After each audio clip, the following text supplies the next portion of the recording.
He hurt you, and the worst part isn't even what he did, it's what it did to you afterward. The overthinking at 2 a.m., the replaying the conversation 20 times, looking for the moment you could have said something different. The way you check your phone even though you told yourself you wouldn't. Stop for 1 second and just listen to me. You are not broken. You are not too much. You are not the reason he doesn't know how to show up for you. What you are is a woman who is about to learn something that most women never learn. How to take the exact same pain he handed you, and instead of drowning in it, use it to become someone he cannot stop thinking about.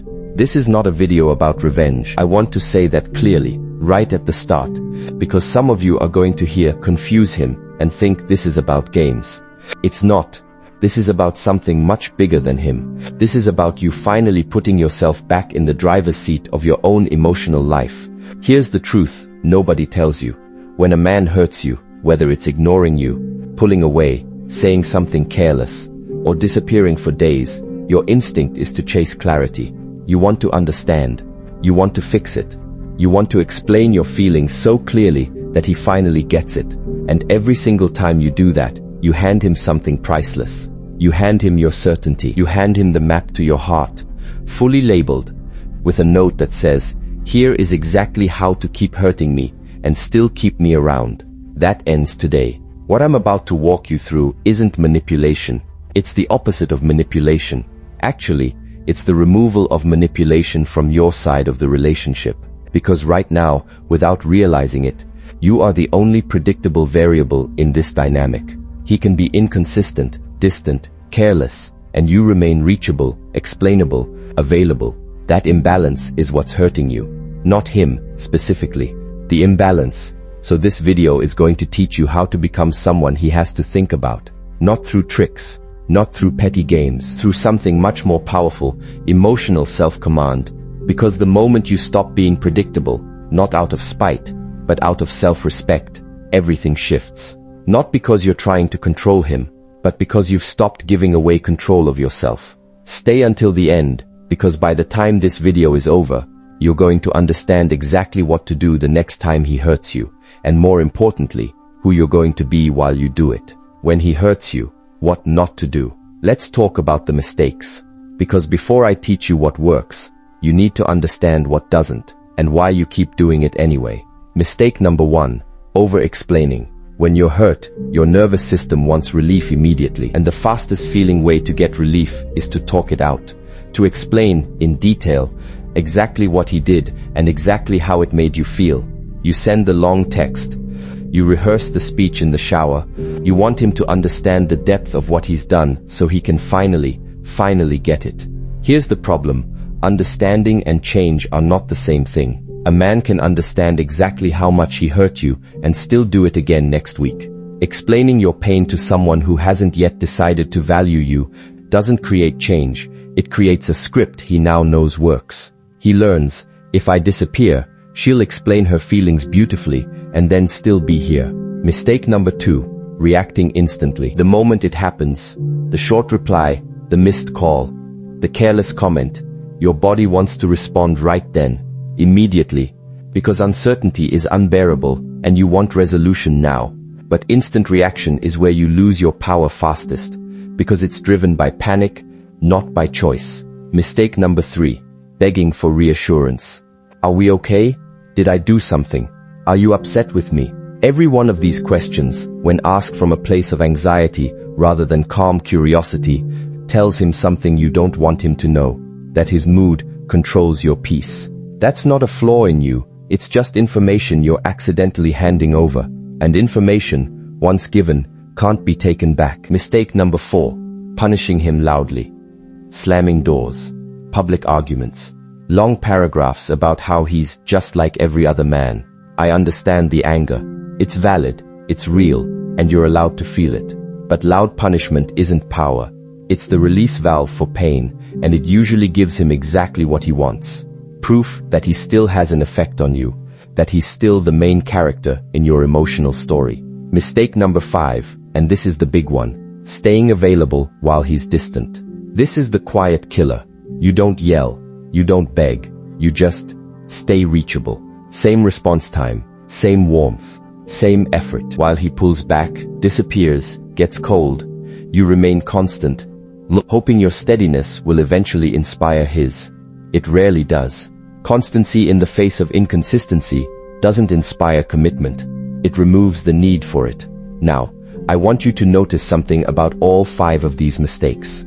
They all come from the same root, trying to control the outcome by managing your behavior around him. You're adjusting yourself, again and again, hoping the adjustment will fix what's actually broken on his end. That's what we're going to undo, not by becoming cold or cruel, but by becoming someone whose peace doesn't depend on his next move. Confusion is power, the psychology behind it.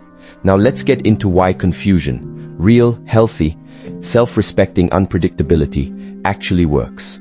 And I want to explain the psychology properly, because I don't want you doing this blindly. I want you to understand it so deeply that you could teach it to someone else. Human attention is built around unresolved patterns. Psychologists call this the Zeigarnik effect. Our brains hold on to unfinished, unresolved things far more intensely than finished ones.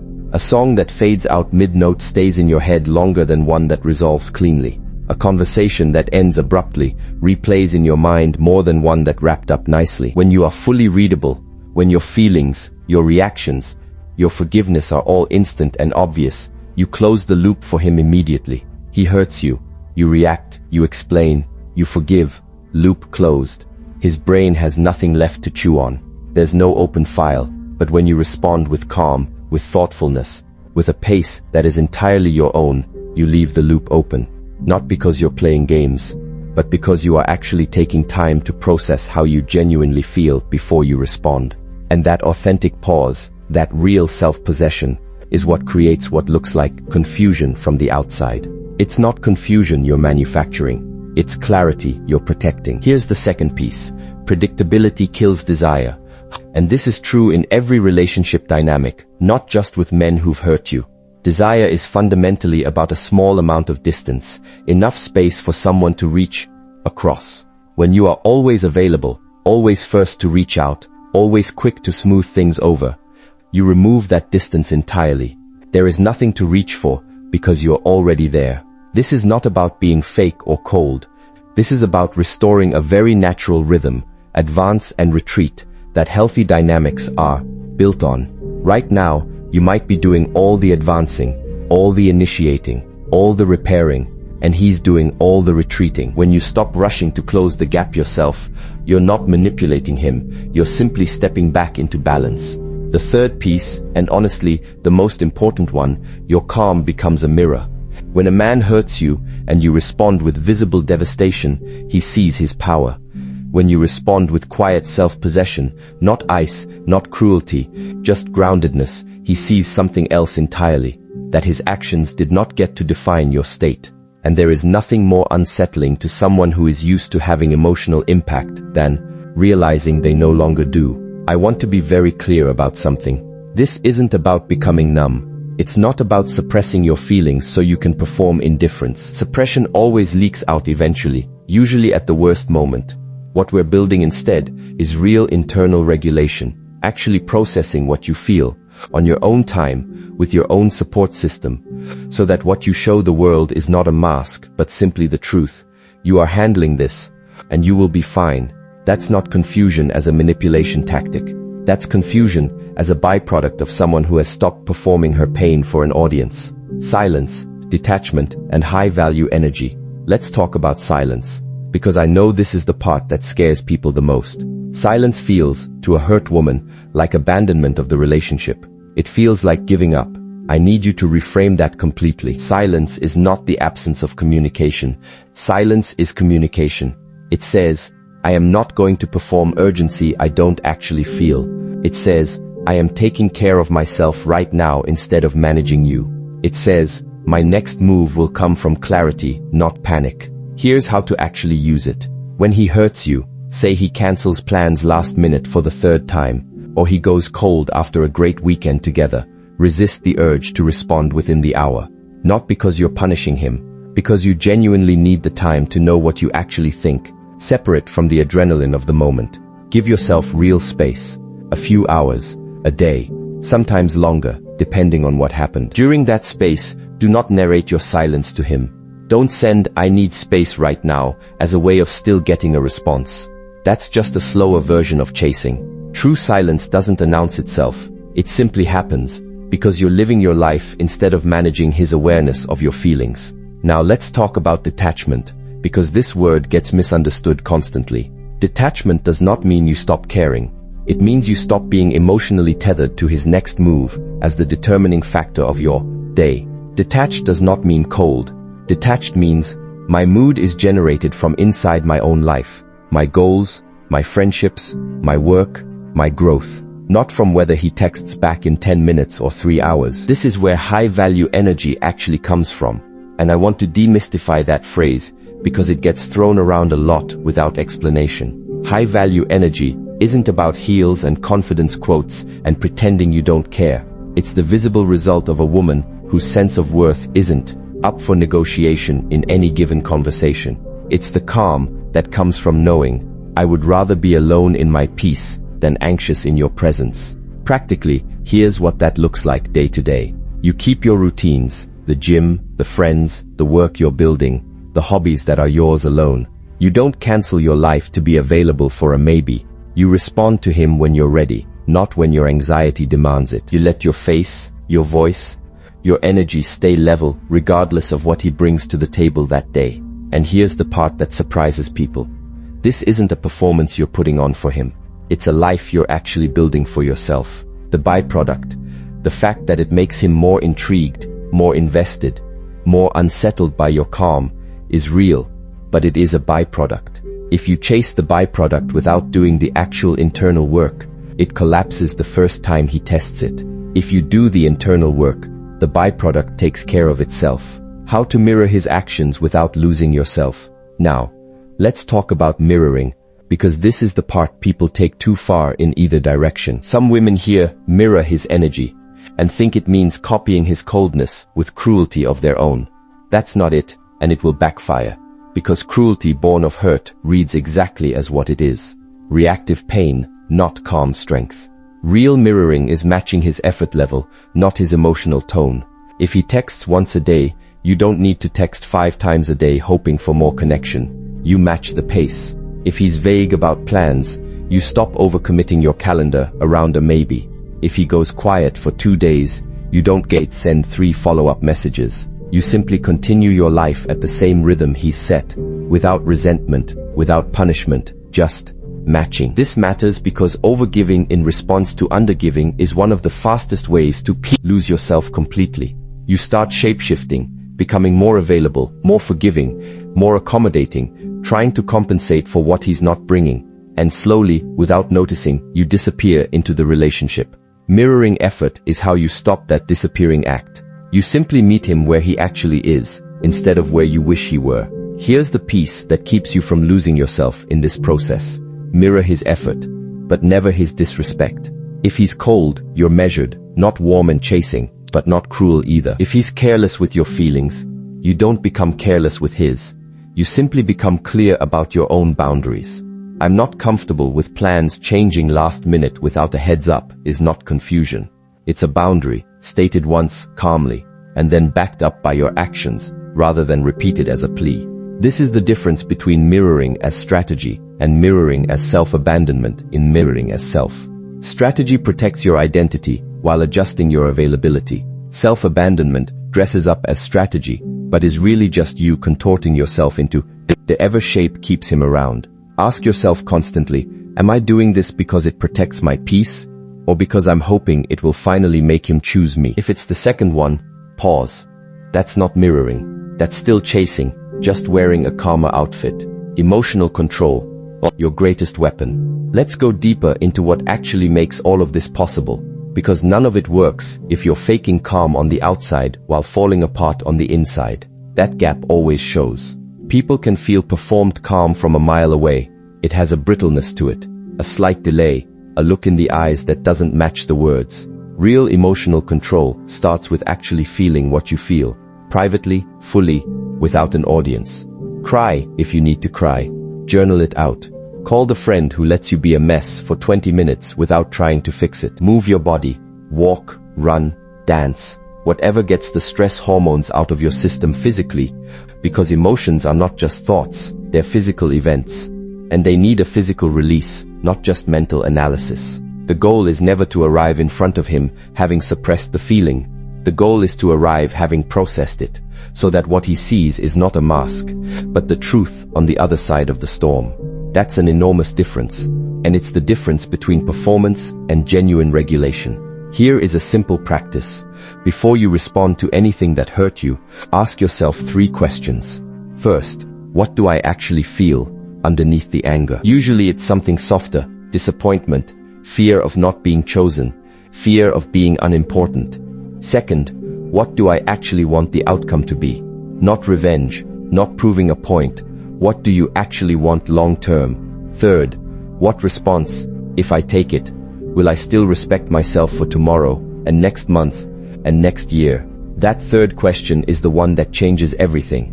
Most reactive messages, the ones sent at midnight, fueled by hurt, fail that test completely. You send them, you get a small hit of relief, and then 2 days later you cringe rereading them. Emotional control means building in enough space between the hurt and the response that you only ever send the version of yourself you'll still respect later. This is also where your real power over confusing him comes from. And I want you to really absorb this. He's not confused because you're doing anything complicated. He's confused because he expected a reaction, and instead he got a woman who processed her pain somewhere he couldn't see, and showed up regulated, clear, and unaffected in the way that matters. That's not a trick. That's emotional mastery, and very few people, man or woman, ever actually develop it. The ones who do become impossible to rattle, and there is nothing more magnetic or more genuinely powerful than someone who cannot be rattled. How to use distance to regain control. Distance is not punishment. I want to repeat that because it's the single most misunderstood part of everything we do.